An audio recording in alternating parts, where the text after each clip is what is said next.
전체적인 목차는 회사 소개, 그다음에 현장 적용 사례, 그다음에 소프트웨어 공학 적용도 품질 내재화도 순으로 발표를 드리겠습니다. 저희 모토텍이라는 회사의 소개입니다.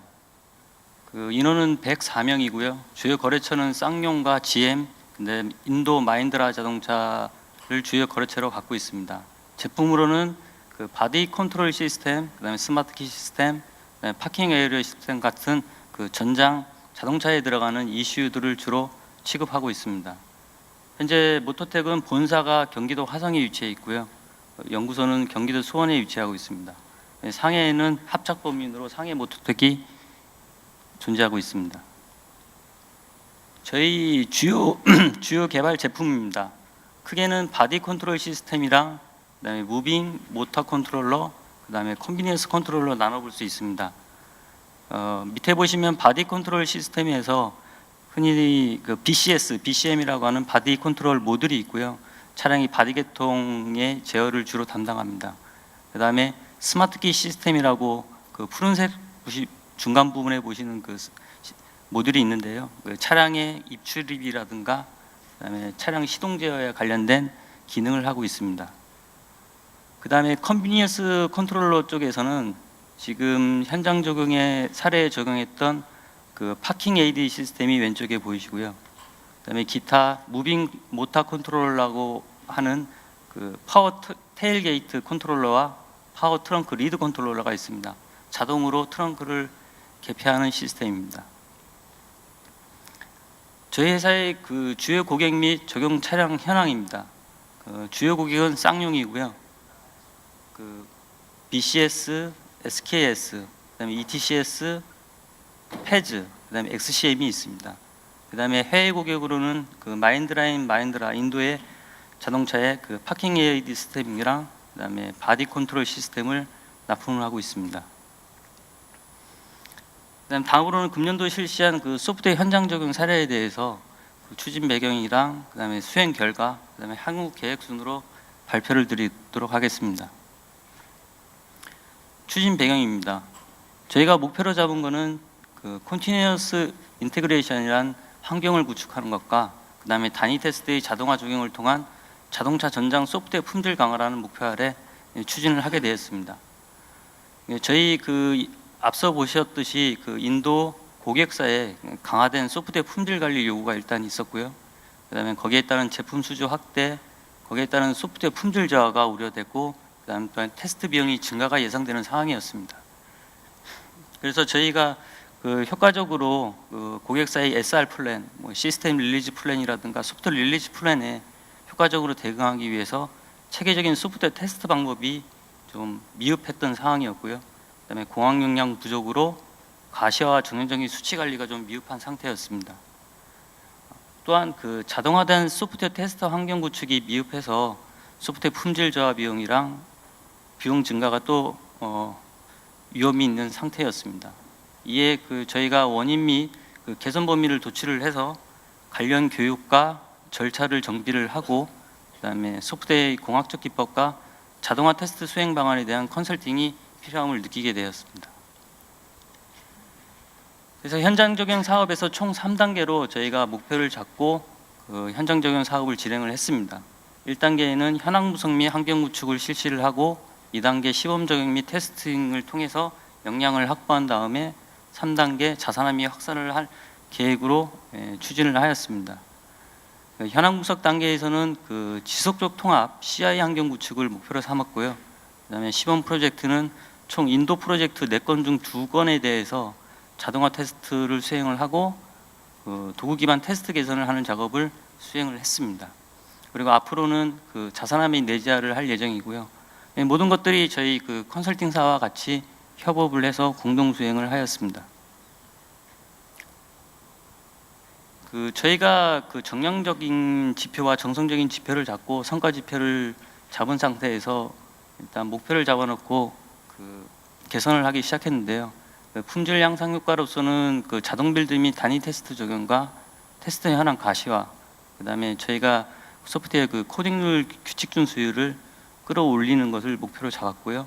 기타 개선의 효과로 나타나는 그런 국내 국외 매출 기획을 목표로 잡아놨습니다.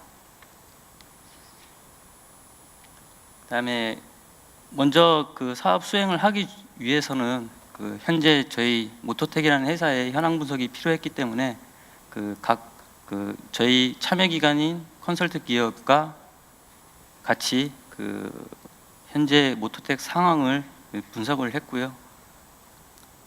참여 기관에서는 개발 프로세스 전문가와 테스팅 전문가가 저희 회사의 테스트 산출물이라든가 가이드, 개발 가이드를 검토를 하고 인터뷰를 해서 개선점을 식별을 했습니다. 그래서 총 3가지 개선점을 식별을 했는데요. 일단 테스팅 프로세스의 개선점을 식별을 했고, 그다음에 도구 및 환경 개선점을 식별을 했습니다. 그다음에 시범 프로젝트에 적용할 테스팅 자동화 적용 대상을 식별하게 되었습니다. 현안 분석인데요. 이게 수행 환경 구축을 위해서 앞서 말씀드렸듯이 모토텍에 대한 현황 분석을 실시를 했고요. 프로세스 개선점 식별에서 저희가 가지고 있는 소프트웨어 관련 지침서 중에서 3종의 지침서에서 검토가 필요함을 이제 발견을 했습니다. 그다음에 절차서도 역시 또 수정이 필요하다는 것을 식별을 했고요. 그다음에 기존에 저희가 사용하고 있던 코딩룰과 코딩룰 테스트 도구인 QAC와 코드소나 매뉴얼도 검토를 하였습니다. 그다음에 현재 과거에 이제 계속적으로 진행해오고 있던 마인드라의 진행 프로젝트 중에서 현재 진행을 하고 있고 양산에 반영할 수 있는 프로젝트가 어떤 건지를 또 식별하게 되었습니다.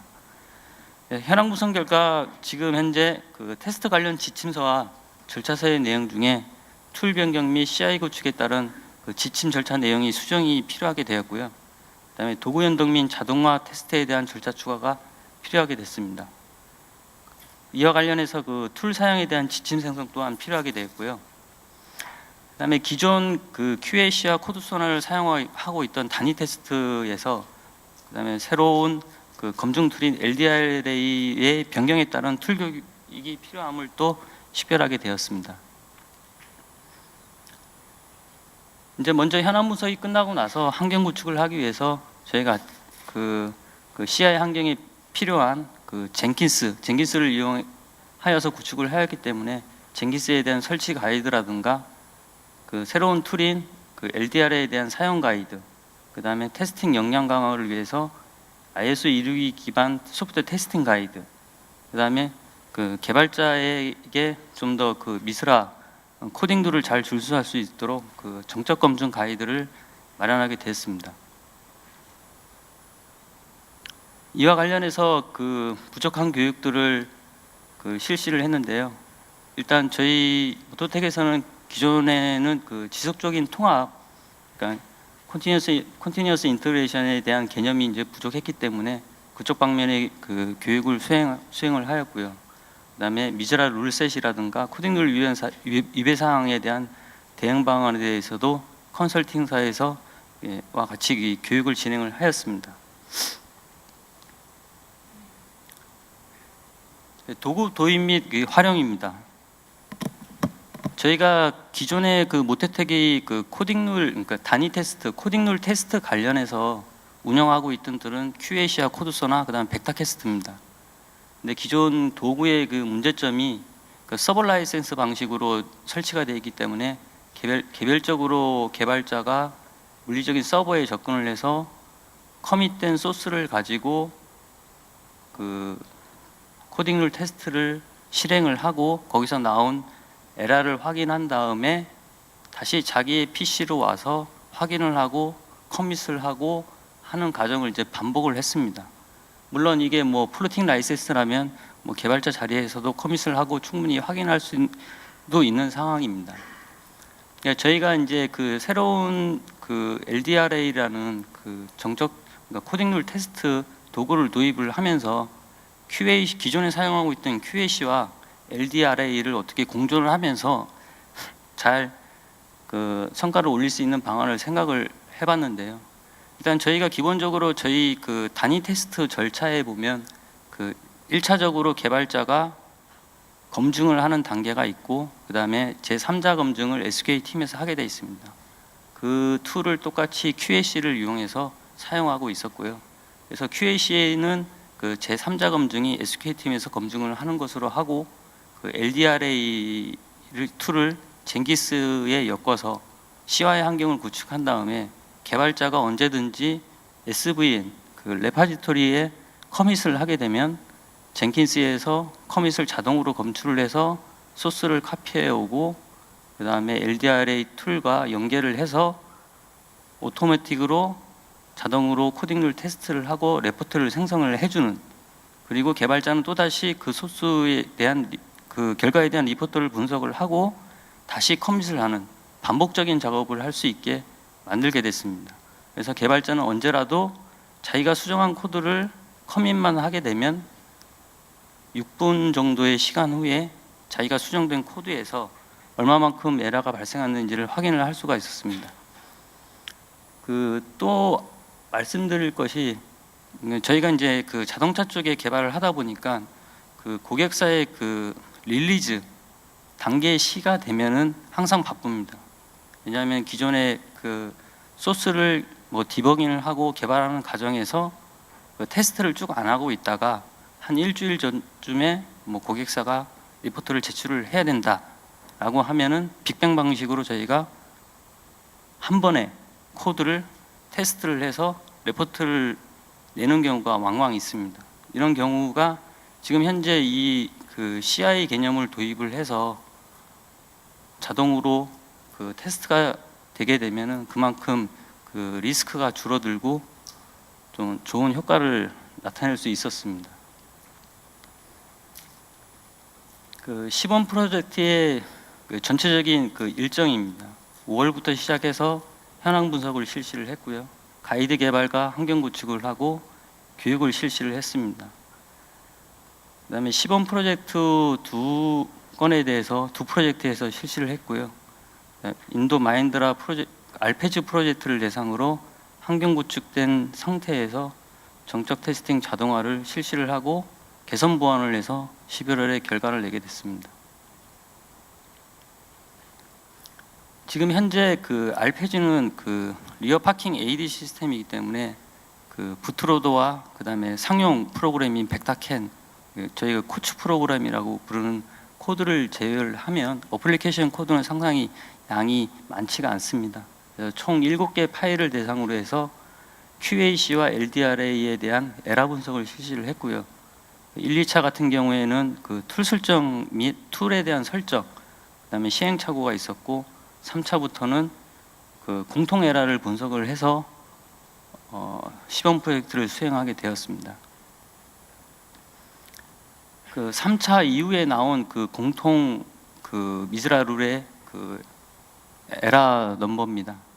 그래서 빨간색으로 보시는 것, 지금 파란색으로 보시는 것들이 지금 잠시만요. 지금 그 파란색으로 보시는 것들이 코딩률 개선을 통해서 이뤄낸 것들이고요. 그 다음에 지금 빨간색으로 보시는 것들이 코츠 항목으로 인해서, 그러니까 코츠라는 거 상용 코드에 의해서 개선의 한계가 있는 부분들입니다.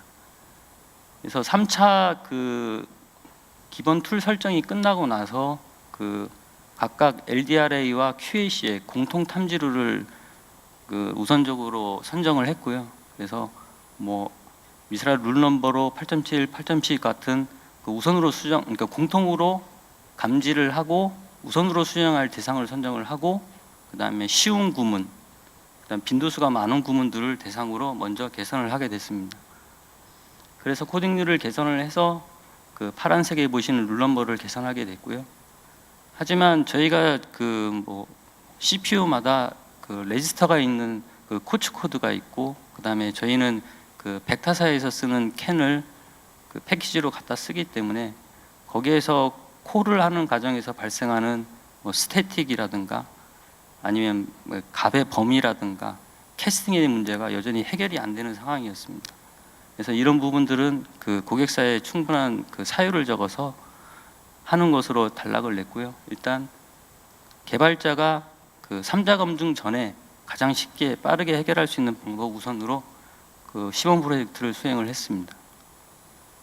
그 여기서 보시면 그 14.10 같은 경우에는 그 저기에도 적혀 있지만 그 LDRA와 QAC의 코딩률 테스트 결과가 좀 상이한 부분이 되게 많은데요. 그 패스페일 판단 여부가 상이한 거를 그 14.1이라는 미스라 룰을 보면 그 저희가 if나 else if를 쓰게 되면 항상 마지막에 else를 붙이게 되는데 QAC 같은 경우에 else만 붙여도 되는데 LDRA 같은 경우에 else 안에 왜 스테이트가 없냐라고 에러를 내기도 합니다.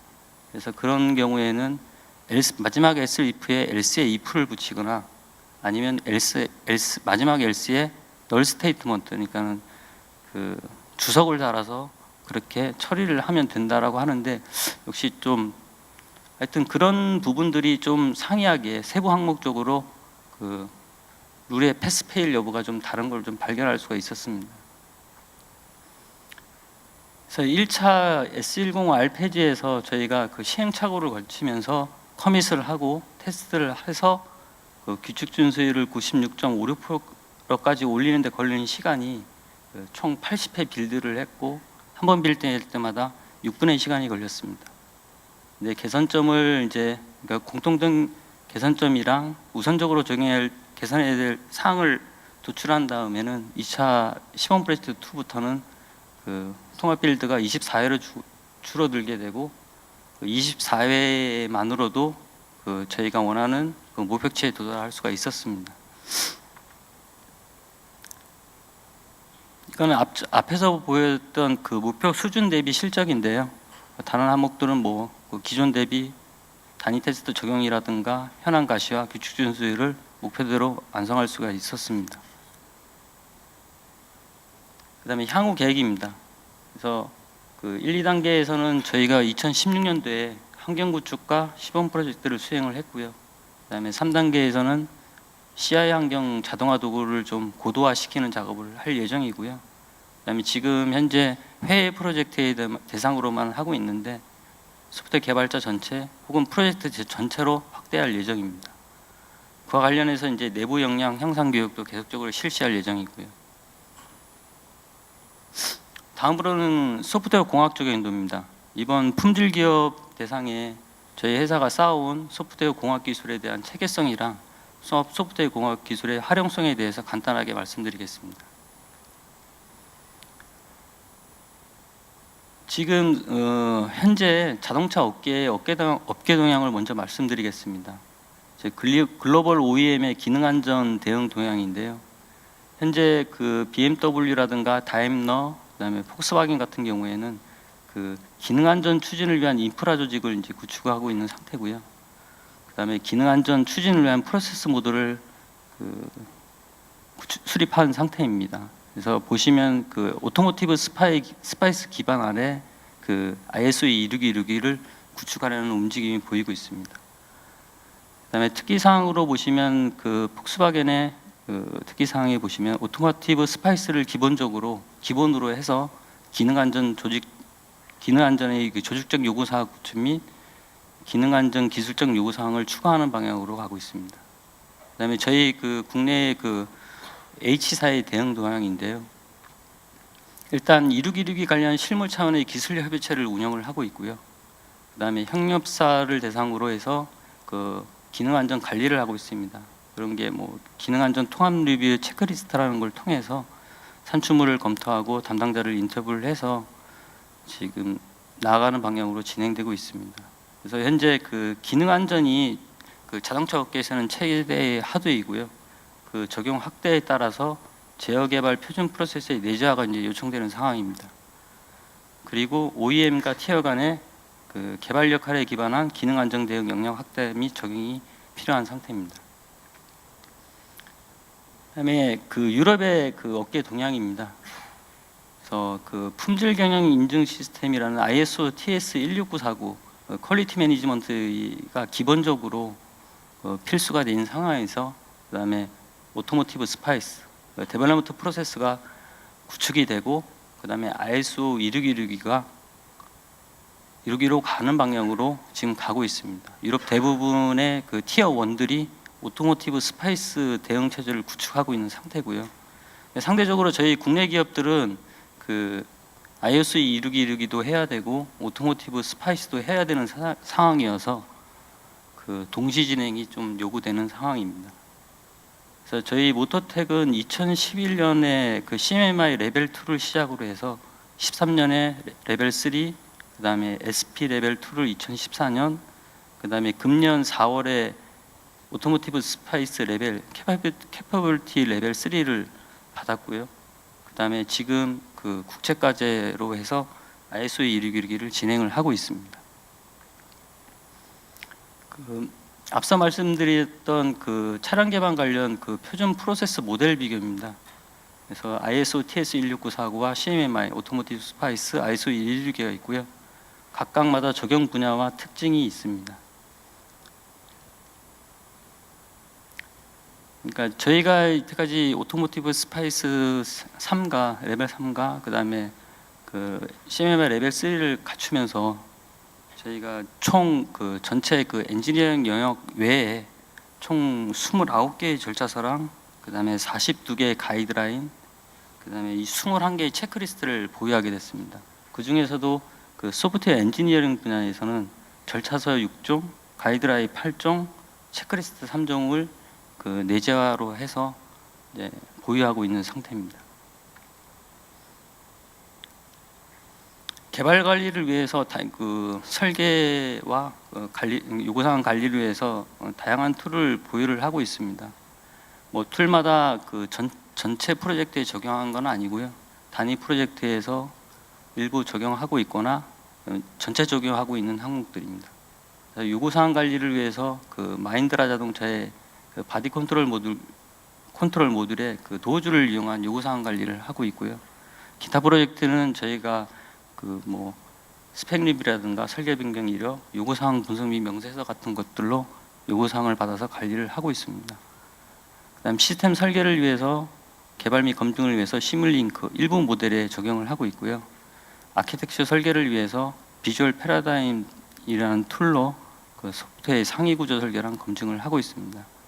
지금 이 그 비주얼 패러다임 같은 경우에 저희가 아직 그 정식판을 산 건 아니고요. 평가판으로 툴 검증을 하고 있는 상태입니다. 그다음에 전사 프로젝트의 형상 관리 툴을 이용해서 프로젝트를 관리하고 있습니다. 지금 왼쪽에 보시면 잘 안 보이시겠지만 그 보통 그 트렁크 태그, 그다음에 브런치 폴더로 나눠서 트렁크 폴더에 메인 폴더를 두어서 각 그 뭐 매니지먼트라든가 엔지니어링, 서포트, 기타 폴더로 나눠서 작업자들이 그 상시로 작업물에 대해 커밋을 하고 그 공유를 할 수 있는 그 환경을 만들어 놨고요. 그 소프트웨어 테스트 관련해서는 그 설계 시 문법적 오류 분석을 위한 QAC라든가 LDRA의 테스트 베드, 그다음에 소프트웨어 결함 및 버그 검출을 위해서 코드 소나나 테스트 베드, 그다음에 커버리지 검증을 위해서 벡터캐스트와 TB런, 그다음에 소프트웨어 통합 요구 사항 검증을 위해서 DT10을 가지고 각 단계마다 검증을 하고 있습니다. 그다음에 각 단계마다 나온 나온 문제점들은 그 멘티스를 활용을 해서 관리를 하고 있고요. 그다음에 저희 자동차 업계상 도메인 용어가 있기 때문에 듣고 읽기라는 약어 및 용어에 대한 것들을 모아서 같이 공유를 하고 있습니다. 그다음에 개발 산출물에 대한 관리입니다. 형상관리 폴더 체계가 앞서 말씀드렸듯이 브랜치, 태그, 트렁크로 구성되어 있고요.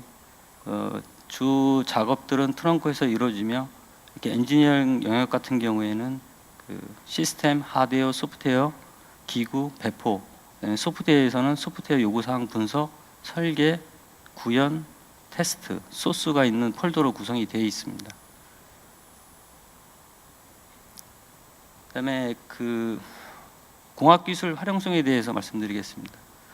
지금 저희 그 모터텍이 CMMI 레벨 3와 오토모티브 레벨 CL3를 받으면서 그 프로젝트 매니지먼트라든가 프로세스 매니지먼트, 서포트 영역, 그다음에 오토모티브 스파이스 같은 경우에는 금년도에 그 엔지니어링 영역 2에서 10번, 그러니까 시스템과 소프트웨어, 개발과 테스트, 그다음에 매니지먼트, 그다음에 서포트의 품질 보증, 형상 관리 등 그런 분야에서 레벨 CL3를 받게 되었는데요.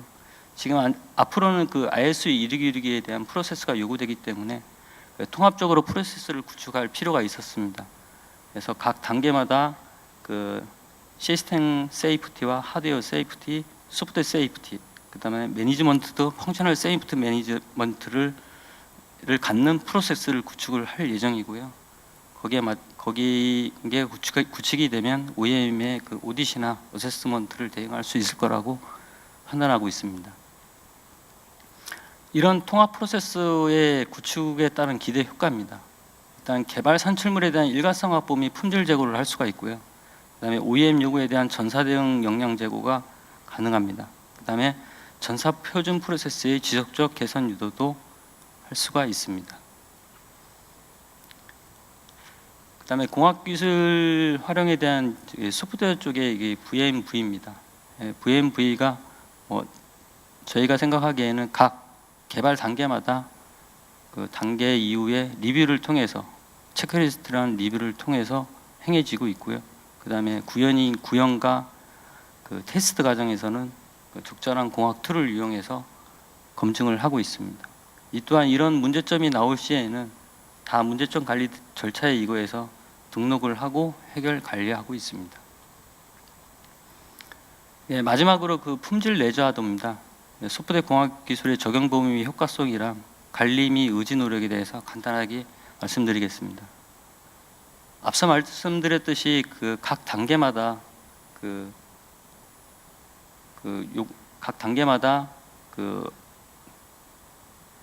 저희가 구축한 프로세스를 가지고 어떤 효과를 보고 있는 것들을 말씀드리겠습니다. 소프트웨어 요구사항 분석 같은 경우에는 그 명확한 그 고객의 요구사항을 받아서 그다음에 소프트웨어 요구사항을 도출을 한 다음에 그 시스템 요구사항과 그다음에 소프트웨어 요구사항의 추적을 가시화를 시키는 효과를 얻을 수가 있었고요.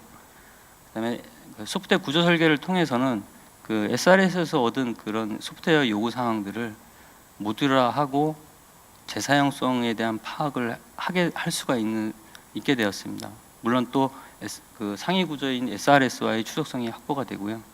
그다음에 단위 설계 또한 컴포넌트 설계, 그 상위 수준의 컴포넌트 설계를 단위 설계에 적용을 함으로써 그 상위 수준 간의 그 추적성 확보 및 그 각 단계마다 리뷰를 통해서 조기 결함을 발견할 수가 있었습니다. 그다음에 코딩률 체크와 그 소프트웨어 검증은 저희가 보유하고 있는 그 테스트 툴을 가지고 그 3자 검증, 개발자 검증에 이은 3자 검증에 따라서 결함 조기 발견을 하게 되었고, 그다음에 코드에 대한 품질 향상을 이룰 수 있었습니다. 그다음에 앞으로는 그 CI 서버를 활용한 단위 테스트 자동화를 그 계속적으로 할 예정인데요. 이럴 경우에는 이제 테스트 공수 또한 감소가 될 것이라고 보고 있습니다. 그다음에 저희 회사의 그 마지막으로 소프트웨어 품질 관리 의지 및 노력입니다. 앞서 말씀드렸듯이 2011년부터 저희는 그 CMMR 레벨 2에 대한 작업을 진행을 해왔고요. 그다음에 12년도에 ML2 레벨 2를 인증받게 되고 13년도에 바로 레벨 3를 받게 되었습니다. 관련해서 뭐 SK 조직을 신설을 하고 각종 도구를 도입을 해서 구축을 하게 되었고요. 그다음에 그 14년도에는 국내 소프트웨어 개발 인증 SP 레벨 2를 받고, 그다음에 오토모티브 스파이스와 ISO 262에 대한 그 기반 구축 작업을 시작하게 됐습니다. 그래서 2015년에는 관련 표준 프로세스를 구축을 하게 됐고요. 16년에 그 심사를 받게 돼서 레벨 3, 그리고 얼마 전에는 ML3를 다시 재인증을 받게 됐습니다. 그다음에 2017년에는 ISO 262 활동에 대한 내재 활동을 계속적으로 할 예정이고요. 그 정량적 예측 모델 도구랑 통계적 분석 모델 지구 이런 것들을 활용을 해서 그 데이터 수집하고 분석하는 시스템을 구축할 예정입니다. 이런 것과 더불어 각 분야마다 그 지속적인 내재화 활동을 하고 있고요. 그다음에 교육 수행도 수행을 하고 있습니다. 네, 이상입니다.